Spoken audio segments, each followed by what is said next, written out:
So today we just found out that Sony has announced a brand new camera, and that is the Sony A6300. This replaces the A6000. So let's talk a little bit about this brand new camera. Some of the key features is a 24 megapixel CMOS APS-C sensor, and it is a BSI sensor, meaning that it is backside illuminated. Now, if that sounds familiar, that's because you probably are thinking about the A7R2. The A7R2, the sensor in there was just so amazing, with the ability to shoot at such a high ISO and get really clean files out of it. And speaking of that same issue, of that same thing, the max ISO on this camera is doubled from the one from the sensor in the A6000. This one goes up to 51,200, which is insane for an APS-C sensor with 24 megapixels in it. So it has 4K video capture in it, which makes it one of the smallest cameras on the market to shoot 4K.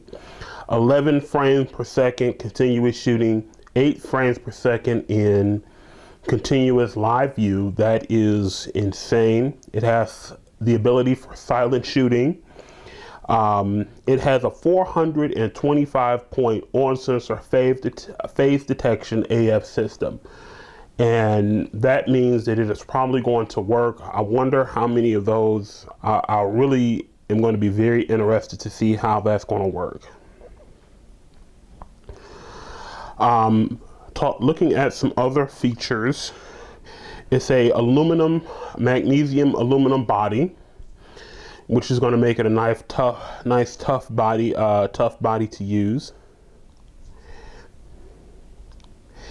There is no image stabilization on this camera, which is to me a disappointment. Sony's image stabilization system is very impressive. There is nobody who does image stabilization like Sony, so that is really, really disappointing for them not to have that on there. Looking at some other things, the EV, it has an electronic viewfinder. It has live view mode. The screen size is 3 inches. The dots on the screen, on the resolution on the screen on the back is under 1 million. So it's 921,600,000. The viewfinder resolution is over 2 million. So it's like 2,300,000. So the viewfinder resolution is going to be insanely awesome to see. The maximum shutter speed is 4,000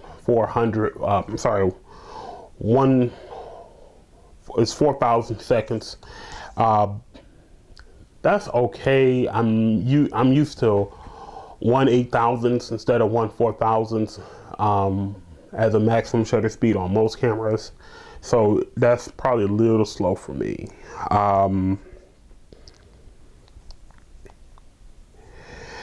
There is a for you video people, there's a lot of really cool features, as I mentioned. 4K. The formats that it has available is MPEG-4, AVC HD, XAVC-H, and H.264. So you have a couple of options there.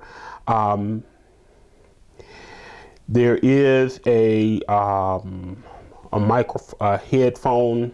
There is no headphone input, but there is a microphone input, so that should be pretty good to use. It does have a pop-up flash. You can remote control the camera via your smartphone. Let's see what else it does. It has Wi-Fi is built into the camera. The USB is 2.0. They probably should have made that 3.0. I'm not sure why Sony's still using 2.0, but they should upgrade that.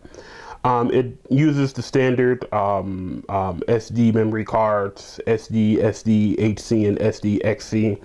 So most of your SD cards should work in that camera. So those are some of the primary features of the camera. It's going to be really interesting to see how this camera performs, to see some of the reviews that come out of it. And I'm probably going to pick one up myself, or just see if I get a test model or something like that and see how it works.